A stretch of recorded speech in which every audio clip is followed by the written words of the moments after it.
Hi, I'm Simon Colbeck. I organised an event which happened yesterday, a conference called Beyond Remembrance, Pacifists in the Aftermath of World War I, 1919. And I'll say a little bit about what led me to that point, what my interest in war resistance in World War I, how that arose, because originally it wasn't necessarily something that I would have been interested in at all growing up. I grew up as the son of a soldier who was a career soldier, in fact a professional soldier. His father had also been a professional soldier, and on my mother's side there were soldiers, all actually in the regiment of the English Army called the Royal Engineers.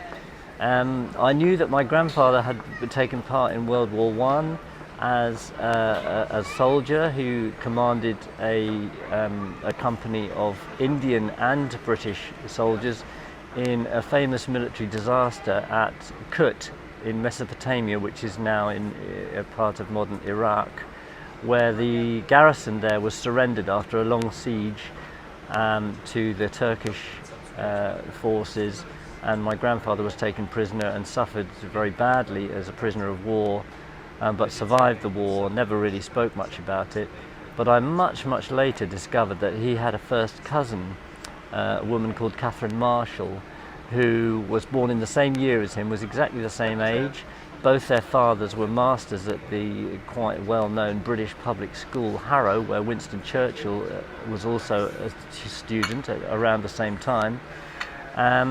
They both lived on campus in the school because both their fathers were housemasters, and they grew up together. But Katherine Marshall, in her young adult life, became interested in liberal and socialist politics and in the cause of women's suffrage, and she organised a branch of the National Union of Women's Suffrage Societies, both with her mother in Harrow when she was, I think, no more than a teenager, and then when her father retired from his job and they moved to Keswick in the Lake District, she was instrumental with her mother in founding a Keswick branch of the National Union of Women's Suffrage Societies, non-militant suffragists who rejected the arson and more violent tactics of the suffragettes. Katherine Marshall then, at the outbreak of war, was a leader of a group within the National Union of Women's Suffrage Societies who opposed the war and split from the president, the sort of figurehead, a woman called Millicent Fawcett, over what the response of the women's movement should be to the war. Katherine Marshall resigned, along with many other people women on the national executive who were opposed to the war, but she took with her, in leaving sort of a leading role in the women's movement, she took with her a whole range of important senior political contacts with whom she'd been negotiating over women's suffrage, and she gave her attention and support then to a newly founded body called the No-Conscription Fellowship, which had come into being at the very beginning of the war in 1914 to oppose any plans or proposals to introduce compulsory military service. The No-Conscription Fellowship was founded by two left-wing journalists, Fenner Brockway and Clifford Allen.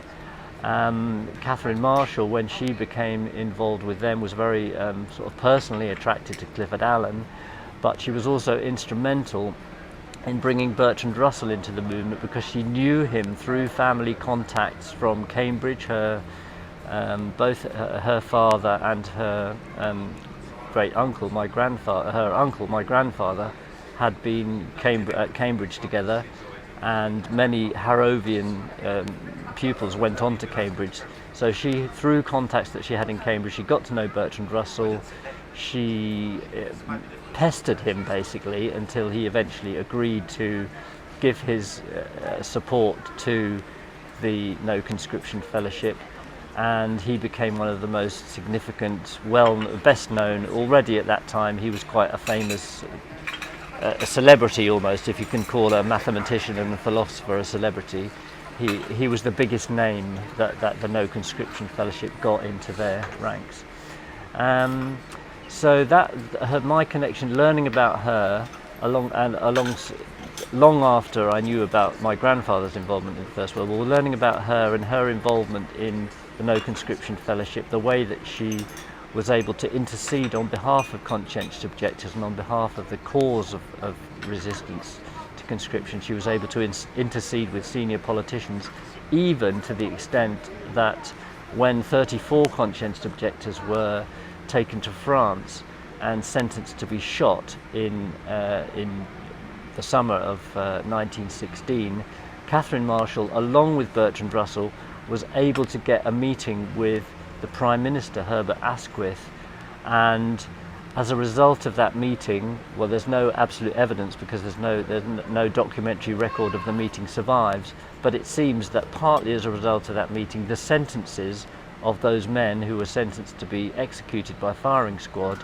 the sentences were commuted at the very last minute to 10 years penal servitude. That brings me on to another connection that inspired my interest in war resistance in the First World War, which is that when I was a child, I knew an elderly man in the Quaker meeting that I started going to. My dad, having had a change of heart, left the army and got interested in peace and war resistance. Through us going as a family to a Quaker meeting in Chorley Wood near London, we came into contact with an elderly man who had been a conscientious objector in the First World War. His name was Howard Martin, and he had actually been of that group of men who were conscientious objectors who were taken to France and court-martialed and sentenced to death. He was the first to hear his sentence, and it was conducted in quite a melodramatic fashion, with the officer presiding, reading out the sentence in front of on a parade ground in front of hundreds of other soldiers. The sentence of the court is that you suffer death by being shot. The sentence has been confirmed by the Commander-in-Chief of Her Majesty's Armed Forces. And so, as he was hearing this, he had no way, for all that he knew, he was shortly to be executed. And then, after a sort of significant pause, the sentence has been commuted to 10 years penal servitude. So he learned at that point that he wasn't actually going to be shot, and he served the rest of the war in prisons and in Home Office work camps, breaking rocks. At Dartmoor, he spent quite a significant part of his sentence of penal servitude. So I knew him, I knew his story. I was impressed by the modesty with which he told it. He would only tell you about it if you asked him. And so I got a very different understanding of what a courageous response to war might be, and I got some understanding of the Quaker belief in that of God in every person, and that it was that belief that meant that Howard Martin and religious conscientious objectors like him could not take another life. Couldn't agree to killing, couldn't agree to participate in war in any shape or form. So that, and there were some other influences. I had an uncle on my father's side who wasn't related to me, but was the producer of a radio program about the popular music of the First World War called The Long Long Trail, which became part of the material that he was then involved in developing into a musical theatre production called Oh What a Lovely War, which was one of the first popular pieces of popular culture, which offered a satirical critique of militarism in the early 1960s, and was subsequently made into a film with Richard Attenborough. My uncle Charles Chilton was involved in that production. I knew something about that. So, and then the later life as an adult, I was sent to a Quaker school by my parents, and as the World War I centenary came around, having in my adult life decided to become a Quaker, all those kind of strands came together, with an interest in history. I had trained as a history teacher at one time, to lead me to start thinking about, well, how everybody was kind of aware that the World War I centenary was going to be a big, that the government was going to put a lot of money into commemorating it, and that people were talking about how were the stories of everyday life, ordinary people's lives in World War I, how were they going to be told around this centenary. The whole issue of remembrance and the Royal British Legion's trademark symbol of the red poppy was becoming hyped more and more as the World War I centenary approached. And by good fortune, there was a guy in my Quaker meeting in Watford who was a recently retired professional filmmaker. Got together with him and we made a documentary about Howard Martin and some other local conscientious objectors.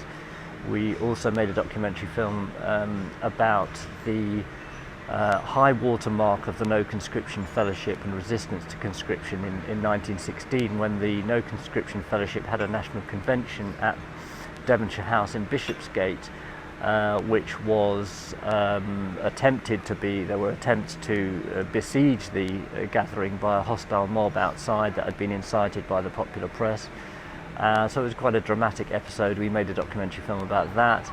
And through making those films, actually, I became involved in various gatherings of historians, activists, others who were interested in making an alternative response to the centenary activities, which were perhaps in general more kind of focused on the sacrifice, the glory, the suffering, yes, but perhaps not much of a critique about what were the reasons for war and how this centenary and the commemoration was being used and adapted to in recruitment and the conscription of a kind of emotional and intellectual kind and financial kind, of course, because our taxes are still conscripted to pay for war.